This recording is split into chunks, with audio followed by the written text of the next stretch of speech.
just running away, like Mr. King did. Why did he run away? Hello, hello? The train was trundling through a mobile black spot. Gareth, can you hear me? She glared at the phone's touchscreen, then punched in a number. Janine, it's me. I've just spoken to Gareth. You'll never believe what colour they painted the guest room. Black, Phil muttered.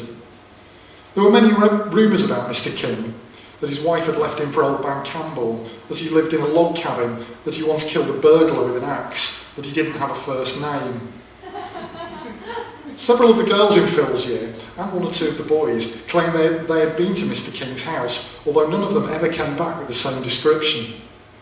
Then there was the graffiti. No one had ever owned up to the graffiti. The woman opposite had, for now, finished complaining about the yellowness of the guest area and was studying a colour chart she had pulled from a folder. Phil took out his mobile and saw he'd received a text message. Mr. Walker, we would like to offer you the position of assistant manager at Tideswells. Please call me on 02380 77481, Robert. Phil wore long sleeve shirts for work, when he worked. Some people smoked when stressed. He cut his right arm, never the left. Shamefully, he had done it one weekend when Grace was over, when she was 7 or 8.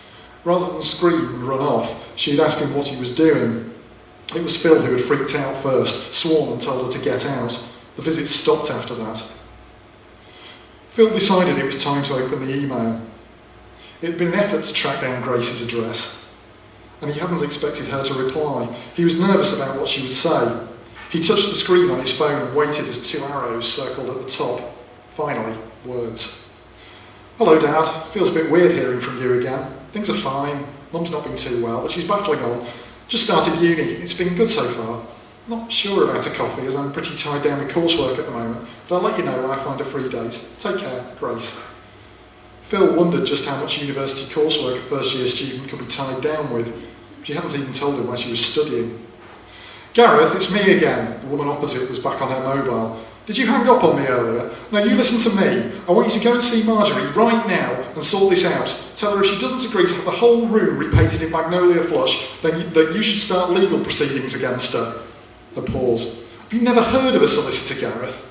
Phil reached into the bag under his seat for a knife. Thank you.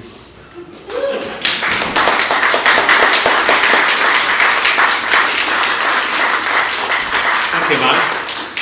And I think probably to finish on, because no Monday night group event would be complete without something from Neil McCall, and Neil McCall can't be with us this evening, because why can't Neil McCall be with us this evening?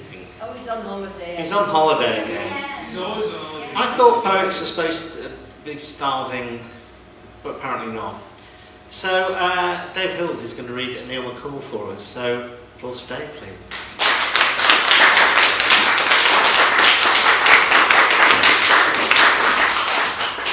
Costume change. Showbiz.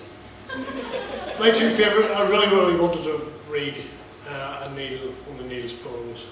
Because my two favourite poets are Seamus Healy and Neil McCall. And Seamus didn't seem to make it into the anthology, so this is Up and Down Joyce by Mr. Neil McCall. Up and Down Joyce is a swinger of class. She's a long-haired lady, she's a lusty lass. At a sunrise rendezvous, bushy and bright, for she had her Horlicks and her sleep last night.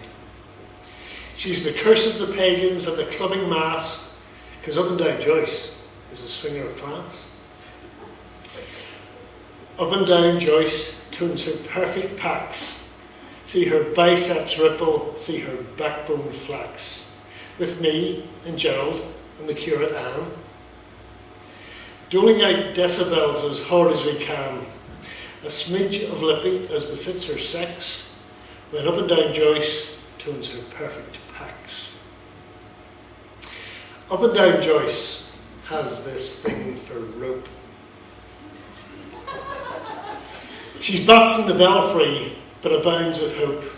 With faith and charity streaming in her wake, we toil together till our bodies ache. She's liberal with politics, theology and soap, for Up and Down Joyce has this thing for rope.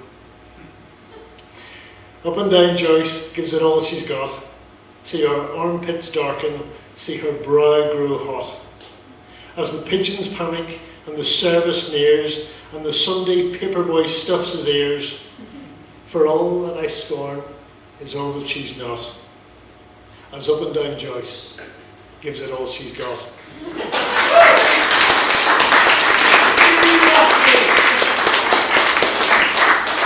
Thank you, David. Thank you, Neil. And you can't follow that. So I'm going to say thank you to the Soup Kitchen again. Thank you to Paul Blur for organising all of this. And thank you for everybody who's associated with and who is in the anthology. And thank you, Matt. Thank you, everybody. Good night.